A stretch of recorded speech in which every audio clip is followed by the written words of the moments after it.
Hey everyone, I'm Stephanie, and I believe that all readers should read children's literature, especially adults. So that's what we do on the KidLit Love podcast. We celebrate all things children's literature, picture books, early readers, middle grade, and young adult novels too. Whether you're an adult reading to your inner child or connecting the young readers in your lives with fantastic books, you've come to the right place. Each week, we'll talk to a different children's literature author and discuss their books, their hopes and dreams for readers, their writing process, and much, much more.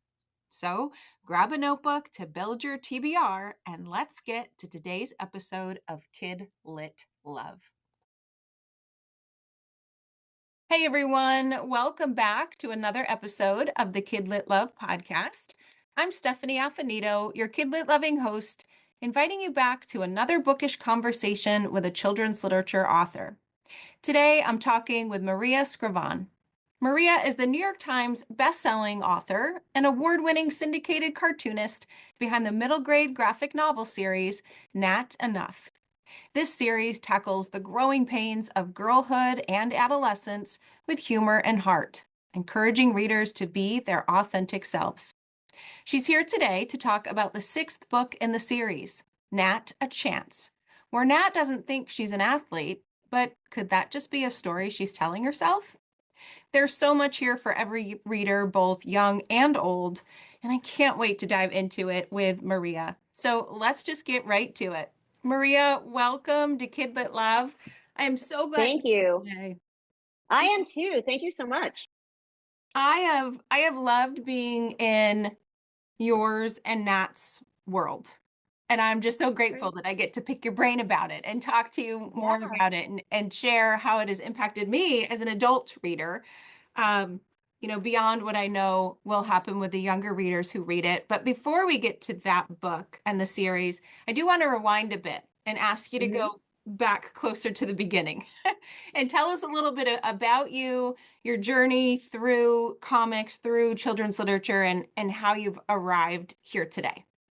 Okay, great. Let me back up even further. All I ever wanted to do was be a cartoonist Mhm. growing up. So I loved Garfield books, especially. I loved the Sunday funnies. I wasn't really a comic book person. I was more of a comic strip person. But I just had this dream someday to have a comic in the newspaper, to write books of my own. And I was obsessed with Garfield books when they came out. I loved Peanuts and Snoopy. As I got older, I loved Calvin and Hobbes. I loved Far Side. So those were some of my giant inspirations. And as a kid, I didn't really have graphic novels. I had Shel Silverstein. And I loved the book Lafcadio the Lion, which I believe I still have. Yeah, I do. The original copy from childhood. And what I liked when I was a kid was that this was a lion. Well, what I took from it when I was a kid, this was a lion who loved marshmallows. He had a suit made of marshmallows. He had a bathtub of marshmallows. The suit melted when they tried to iron it. I was like in marshmallows.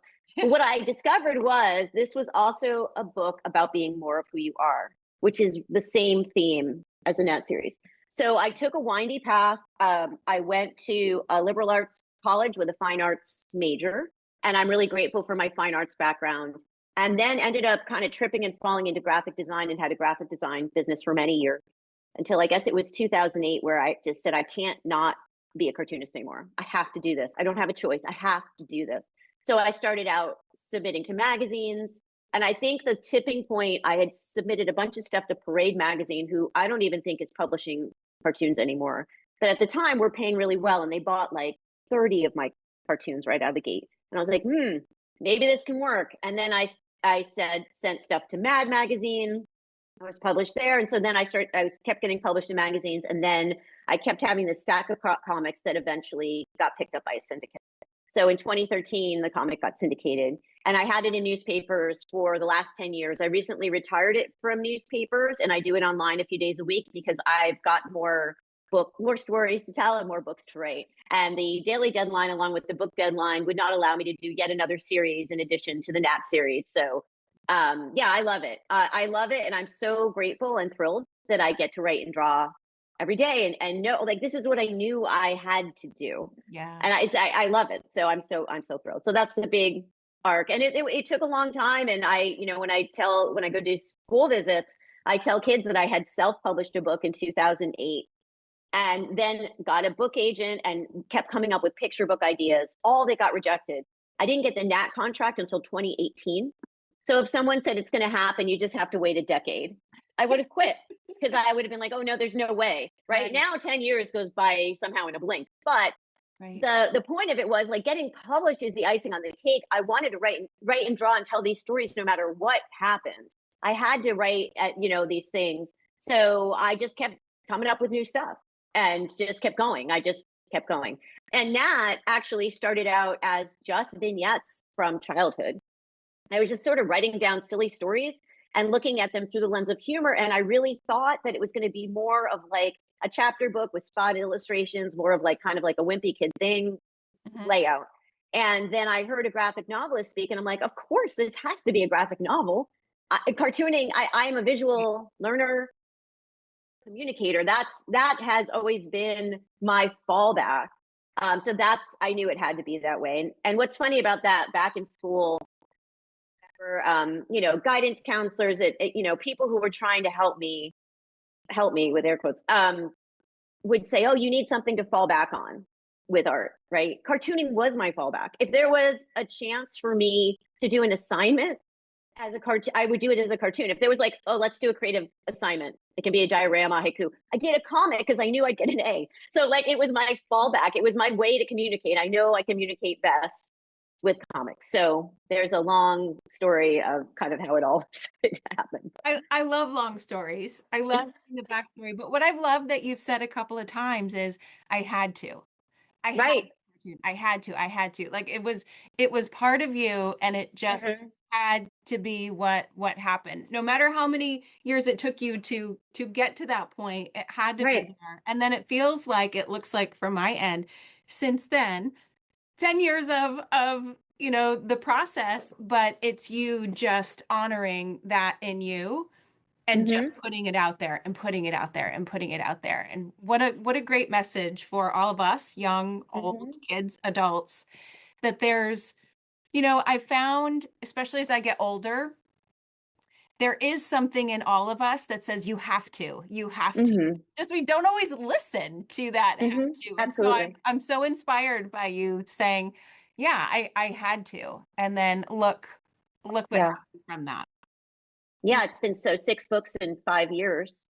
In it, and a couple other like compilation books that I've done. So it's a seven, eight, yeah, eight so far, 8 books in 5 years. So it's like the floodgates. Once it all happened, the floodgates like open. But Yes. I did have the daily. I mean, I did have the comic for the last 10 years, and through that time was doing the comic, and then I also do hundreds of greeting cards that are in stores all over the place, which is really fun because as a kid I used to make greeting cards for family and friends all the time, and I would write notes to friends as a cartoon character. So it's super fun for me to see other people sharing my work with their family and friends, kind of thing. So it's And really not neat. just greeting cards, because I didn't know that you made these, and now I need to order them when mine run out. But really The cool, checks.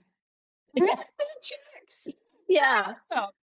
Yeah, that was fun. I did a series of flamingos, cats, dogs. So every check has a different design, kind of thing. Yeah. And I love the whole business model of licensing. It's really fun Yeah. because I tried for a minute when I first started. I tried for a minute making like kids' clothes with characters and going to crafts fairs and inventory. And I realized for me, I am not, that's a whole other business. And that was not the place I wanted to be. And yes, of course, I can hire someone to do inventory and all that stuff. But I just was like, no, I just want to make, I realized that I'm like, I just want to make the stuff.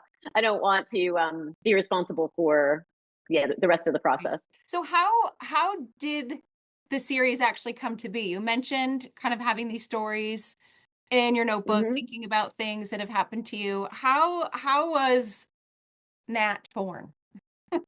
Yeah, so like I said, I kind of came up with just silly things that happened, vignettes from childhood. My middle name is Notarilli, so that's where I got the name Natalie. And the title, Nat Enough, was just the magic of my sketchbook, where two seemingly random thoughts are next to each other and merge in the notebook by themselves when it's left to marinate. I don't know how this happens. I verified this with our cartoonist. There's some little magic that happens when you put some ideas down in a journal or notebook, sketchbook, whatever, I and they sort of merge. wholeheartedly agree. And I was having feelings of not being enough. So all of my books are based on childhood experiences merged with authentic adult feelings as well.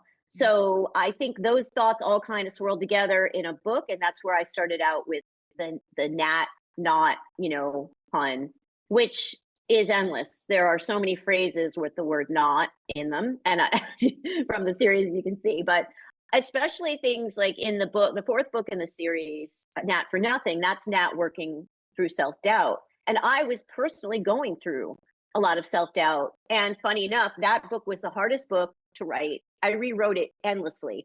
I actually inked the whole book by hand and then re-inked it again digitally, Oh my gosh. 235 pages. So it was perfect. I was going through doubt. And in that book, on the cover and in the book, I talk about doubt gremlins, the voices in our head that, we pretty much all have of, you can't do this, you stink, what are you doing? So it was sort of me working through those things as well. And then when I was in college, the head of the art department didn't think cartooning was art. He was a fine arts guy. So I wrote him into the fourth book as the mean principal because I just so I do a lot with material of like things I'm going through. And this happens both in my comic and the books. And I've discovered that a lot of my material is things that I think are funny, but also a lot is things that are frustrating, things that are annoying to me, things that are scary. Like humor is a way for me to kind of hit things head on. So I kind of end up putting things through a filter of humor. And that's what I'm so grateful about having the comic for 10 years, because that was boot camp of going through life. Having to come up with an idea every day forced me to say, what is funny in this situation? Now, granted, of course, there are tragedies where there is nothing funny. However, you can find funny in a lot of things like going to the DMV, getting a root canal. Like it's a horrible experience, yet somehow there's humor in a lot of these things. So, Which makes them all completely relatable to anybody who reads them. Whether you're a child, right, whether you're an adult, we all are living, and all of these right, things are happening with the positive silver linings and the not so positive silver linings, but right, all life. And so that's why I think no matter who you are picking up the page, there's something that all of us will be able to connect to pretty hardly at the root and the core, I think, of who we are, at least for the one that we're talking about today specifically, Not a Chance. right. Goodness, that one. I joked with you, or I didn't joke. I told you before the episode began that this book arrived to me exactly when I needed it as an adult reader. And so I was just so grateful for that, knowing that there are students who are going through some of the exact same Mm. scenarios that are in the book. It makes Nat a fictional friend that feels like a real life role model, right? Oh, that's great. I'm happy to hear that. Thank you. I love hearing that feedback. That's amazing. Yeah. So in the series, right, can you actually just tell us a few of the, I know we're talking about your sixth book today, but I'd love for you to just mention for listeners who don't know your series, a couple of the Hmm. first titles so that they know there's more where this came from that they could dive into your backlist. Yeah, and I can also, in a couple words, give you the theme of each. So, That'd be Nat great. Enough, the first book in the series, is about self worth. Forget Me Nat is about self love. Absolutely Nat is about moving through fear. Nat for Nothing is doubt. All is Nat lost is independence. And Nat a Chance, the one that's coming out in March, the sixth book, is self belief. So each one kind of has this theme that is woven, sort of the cornerstone of the book, and is woven through, all with humor Yes. throughout the book. And then at the end of every book is a comic that is Nat's comic. But each one is a summary of the theme of the story and what happens in the story. And those are so fun for me. They're really, Fun surprise as a reader too. I thought, wait a oh, that's minute, great. what's happening? I was like, oh, I love this. I love this. And especially for In Nat. Wonderland. Yeah. Yes, So that's yes. what I've always loved Alice in Wonderland, and I've always loved the idea of I always mess it up. It's either I believe, five impossible things before breakfast or six impossible things before breakfast, that kind of thing. I've always loved that idea, so it was really fun to integrate that at the end of the book. Yeah. So it was such a beautiful full circle because it's touched upon at the very beginning, and then you have that wonderful writing at the end. It was so satisfying as a reader. Oh, I'm happy to hear that. Thank you. That's great. So let's talk specifically about Nat a Chance. I loved right from the very beginning, from the first couple of pages, right? Nat is a nathlete, an athlete, a not Right. athlete, Yes. right? Which An is the athlete. story she's Yeah. telling us. I am not an athlete. Can you Right. give us a little overview of what this book is about, and then we can dive into some of the components of it? So Nat, just very much like myself, is just not an athlete. Gets picked last for gym. Just a disaster at everything she tries to do. Also very klutzy and clumsy, and so she ends up kind of getting roped into doing a triathlon with her best friend, and gets pushed so far out of her comfort zone. And what the core of this book is about the stories we tell ourselves and what happens when we challenge those false beliefs, and this idea of a story that we carry with ourselves, whatever it is. I can't sing. I'm bad. I'm a bad athlete. I'm bad at math. These things that we'll end up parroting over and over again. And then what happens if it's not actually true? So that's a big challenge for her, that she gets challenged, that was just something that she tells herself. And I firmly believe that everything's kind of an inside job. So if we say something long enough, that becomes our inner experience becomes our external experience. So if we keep reinforcing that thought over and over again, we'll find evidence to prove that it's right. But if you stop that thought and pick a new thought, because we get to choose our thoughts and we get to choose our beliefs, then what happens if you change it? And so that explores that idea of turning those false beliefs on their head. Which is why it's a book for young readers, and it is a book for older readers, and it is a book for anyone, because we are all Yeah. telling ourselves stories every day. Whether we're conscious of them or not Well, that's it. is another question, but we are all Yeah. telling ourselves those stories all the time.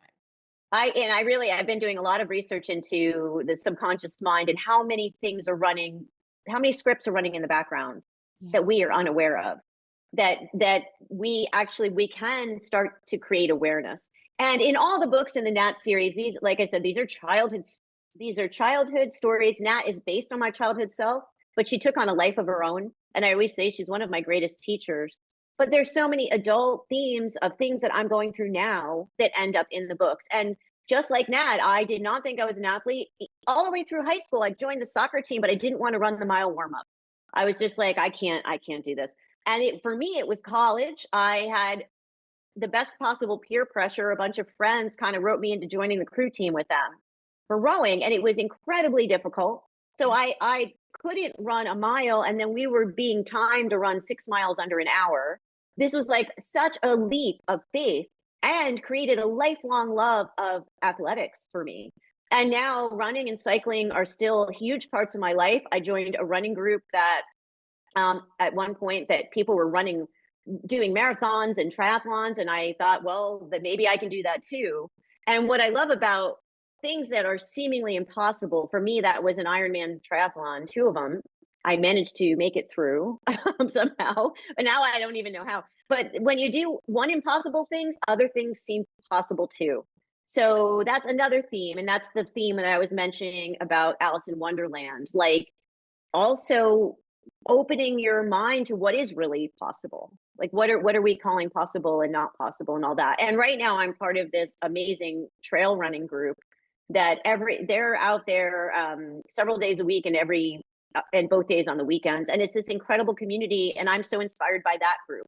And I think there's also that theme of being inspired by others, and then you never really know who you're inspiring by doing things that are out of you. Once you start to expand, you help other people expand as well.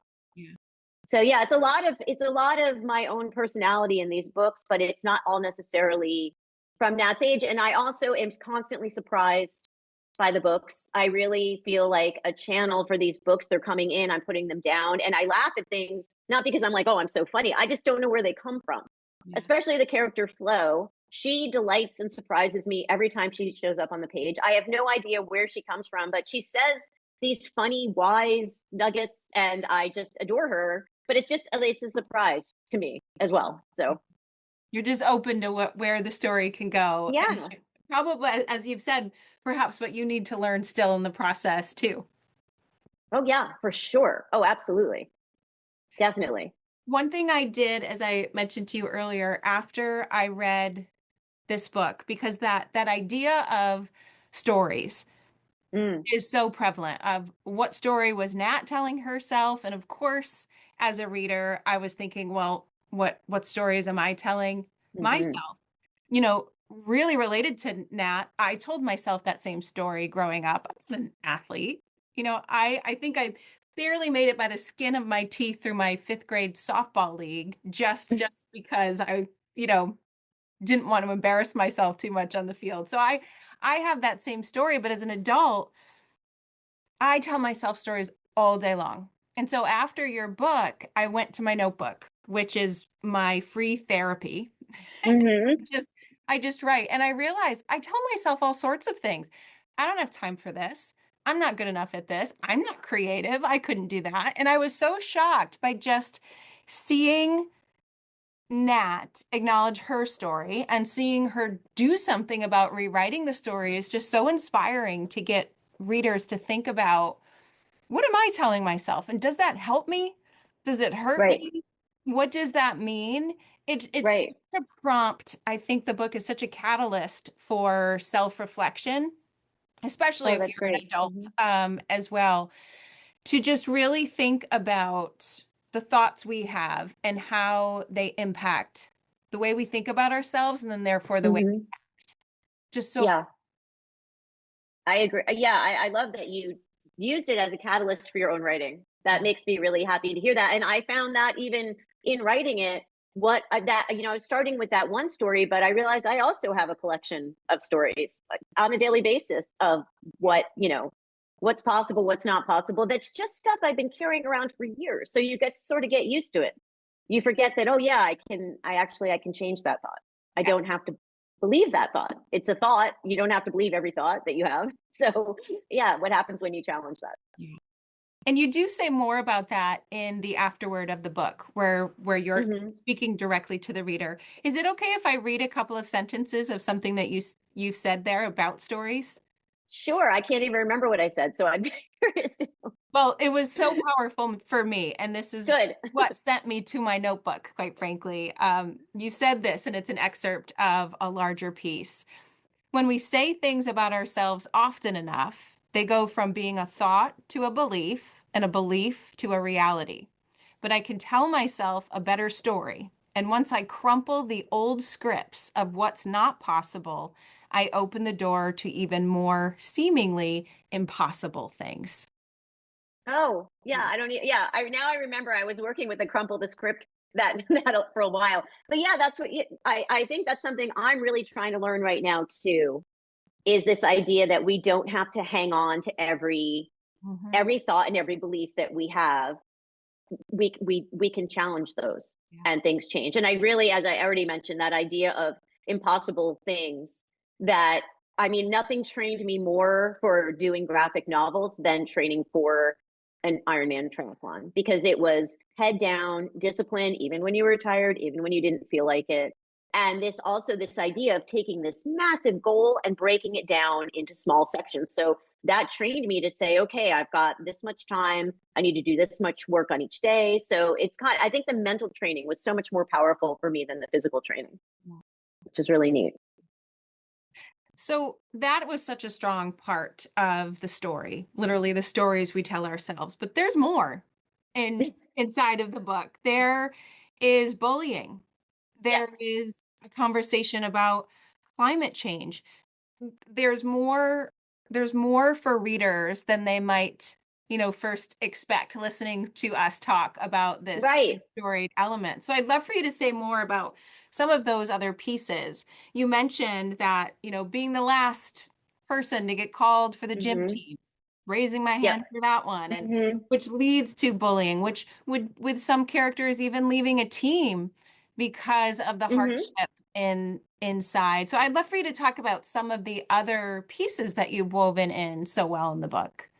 Yeah, so the bullying thing is something, it's been a theme throughout the Nat books. And one thing I always end up saying is that Nat her biggest bully is really herself because of the way her lack of self-confidence and the way she can put herself down. She can be meaner to herself than anyone else. I have that too. I can be a world class like self what's the word? Um putting myself down. But then she deals with being picked last in gym, which was something I experienced, which is a horrible feeling. And then her ex best frenemy, Lily, there's one scene, which again, this is all based in humor because it's Nat and a football tackle dummy are pretty much the last two people, well, two things left. And she said, it's me, the tackle dummy, or just a couple other people. And Lily says to the teacher, well, can I pick the tackle dummy? And there was something so funny to me about that, which I mean, that's just Lily being Lily and being mean. But there was something so funny about that. Like, that's how bad it is. So I want to address that. Also, I think one of the things in the book is I always am trying to help kids feel less alone in their feelings, because I think that's one thing that's universal between kids and adults, that sometimes we think we are the only person going through something. And there's that great quote, the more personal, the more universal. And I feel like whenever I write about something that happened to me specifically, I get so much feedback from other people who've had that same experience. So if I can be specific, share something and know that it resonates with someone. And I've also, so much of me writing these books is my own self healing. And I don't know that I knew that when I started it, but I knew it once I got into it. And I was like, oh, okay, this is me working through my own things. So, and the fact that if other kids get help by it, other kids, like I'm a kid, well, I kind of am, then that's just icing on the cake. So, Well, we all have inner children that we're still yeah, talking to and healing for in sure. ways. Yeah, So it reaches both of us. that's right. Now tell me about the process of Oh, creating it. I would love to know more about how that works. yeah. So I come up with an outline, which I usually have an idea of what I want the story to be. And I like having an outline as a really loose sort of beginning, middle, and end. So, but I always think of it as like a road, like if we were going on a road trip, we have a map. We're going to drive to, I don't know, California. We have a map, but we never know what we're going to see along the way. So I end up, so much of the outline ends up going out the window. So like I'll have some ideas, but just to sort of keep me on track. But the story happens on its own, and it's an evolution. It's a surprise. It's like the old days when you could develop photographs in a solution and watch them evolve. I absolutely love that process. So once I have the outline, I go to rough sketches. I tried on one book to write a script, and I realized for me that did not work, because even if they're the roughest drawings ever, I need to have words and images together, because so much of what happens is visual, the nuances of Nat's expression, the expressions of the other characters in the scene.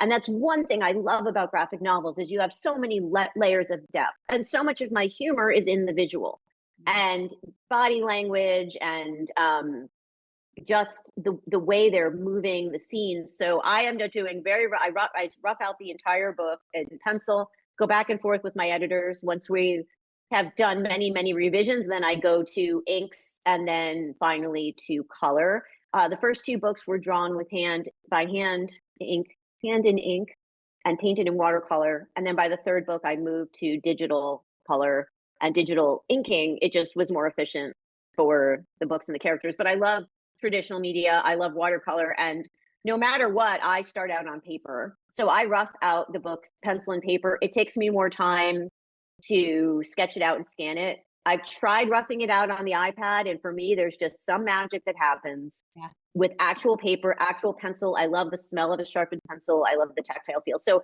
I like to keep paper in the process somewhere if I can. So, and all the colors done in Photoshop. So, yeah. Say we're kindred spirits with the Yeah. with the paper pencil. Yeah. First, like you said, there's something magical about putting something on the page. There's something magical about that process of just letting whatever happens to be in there come out on that page. Right. So much thinking and problem solve. Yeah. There's just so much when we allow ourselves that space to do it that Mm-hmm. way, I think. But I do want to comment too on the colors of your book. They're beautiful, they're bright, they're bold, they're inviting. Oh, Like thank just you. looking at your covers alone It's Yeah. just this beautiful rainbow. You feel, at least when I look at it, I feel just vibrant. I feel alive. I feel invested in those stories because I just love the color scheme. And Oh, thank you. no one could see us, but even your top that you're wearing is this beautiful color. And I love the brightness that you bring to the books.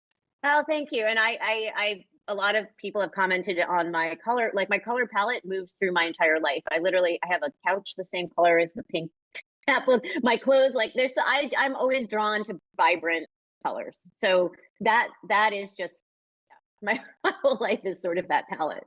Oh, so everything matches because it's all the same vibrant. Everything goes together because it's all the same vibrant palette. But yeah, I don't. I just feel like they're. I guess it's. I feel like the colors are happy. So I guess that's why I'm drawn to them. So Yes, they are. and ultimately the books are happy too, and they're really humorous. I mean, they talk about some heavy issues, but everything is through the lens of humor.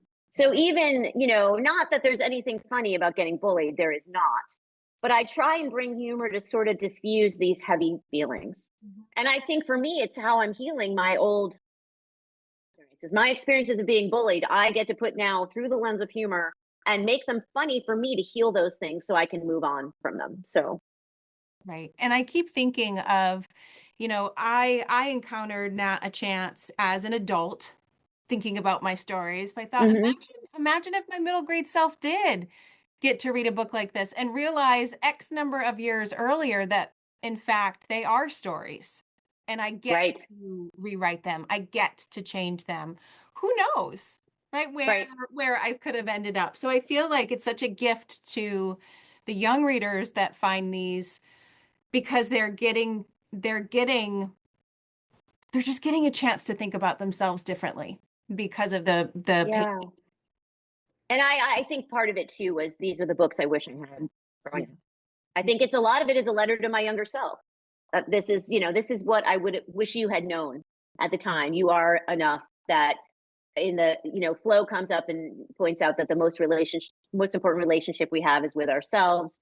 In the second book, there's so many things. And one experience that I had mentioned to you before that I'll bring up again is I get so many letters from parents that these books have helped their kids move through anxiety. One, actually, a kid was going off to summer camp and she was really afraid of it. And she ended up drawing her own doubt gremlin named Harry and said, I'm not going to let Harry stop me from doing what I do. And I guess she threw the picture in the lake or something. But she was moved on and went to camp. And then another one that was very recent was a 7.5-year-old wanted to get earrings, and she went to the mall to get her earrings. She just got too scared and left. And then she later the next day said to her mom, "I want to go again." And she said, "I don't want to let fear get in my way." And she said, "Fear will keep you from doing amazing things until you stop letting it." So her mom's saying, "Where did you get that? That's a big idea for a 7.5-year-old." She took it right out of Absolutely Nat. I know no one can see this, but I'm holding up the book with the page 146, 145. So she goes and gets the earrings. But the part that really got me and the part that completely turned me into a puddle, she said to her mom, "I am so proud of myself." So that was it. That was it for me. So as I said, this is me trying to heal my old stories. But Mhm. the fact that they are helping kids now at that age, and you're right, what if we had those thoughts? Like, what if we had those thoughts of not letting fear get in my way at 7.5? What would I be doing now? Yes. I'm just kind of figuring this out now. So, Yeah. yeah, Yeah, there's such a gift. It's a true gift for all readers, but I imagine just would be such a special memory that kids will hold about this book that literally could change the way they think about themselves forever. That's that's quite a me. And legacy, Maria. well, I hope that's the case. I mean, like I said, I just wrote these books to heal some stuff, make kids laugh because I crack up so much when I'm writing them. Because as I mentioned before, when stuff appears on the page, it's a surprise to me, and they're just so much fun for me to write because I get to sort of laugh at things. So that the fact that it's helping kids in another way as well just means the world to me. So can you give us a little sneak peek into other things you might be working on now and in the future? Well, I can say that I have more Nat stories to tell. And I can also mention that I'm really excited on working. I want to put something together for a younger reader series. And having Nat be in school and sort of based in reality, I'm really looking forward to this idea of playing with a world that I get to completely create, which I get to figure out the rules. So we're not in school, it's not somewhat based in reality at all. So I just really looking forward to doing something like that. So That sounds exciting. yeah. Where can listeners find you online if they want to track what you're doing and be, on the inside so that they know when these projects might come out, or just learn more about you and the Nat Enough series? Okay, great. So yeah, mariascrivan.com, MariaScrivan.com is the hub of everything. And then I'm at Maria Scriven across all social media. So I'm barely on Twitter. I'm still going to call it Twitter. But Instagram, I'm pretty consistent. I just joined Blue Sky. I dabble in TikTok, but across all social media, you can find me at Maria Scriven, Facebook, LinkedIn. Yeah, there's so many now.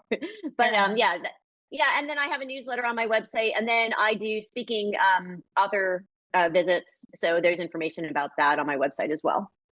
So Well, I will put links to your websites. I'll gather all those social media links great. as well, and I'll put those inside the show notes along with links to the book we've talked about today, Not Nat a Chance, but also the other books in the series that we've mentioned to make it easy for readers, listeners to find these Great. really important and fun, joyful, happy books. Thank you. Thank you so much. Welcome. Thank you for coming today to talk about the series and the book. And really, from my adult reading heart to yours, it was just such a beautiful book that made such an impact on me even today. Thank you so much. I loved being here and I really appreciate hearing that. That means a lot to me. Thank you. Glad. And listeners, thank you for listening to another episode of KidLit Love, and I'll see you in the next one.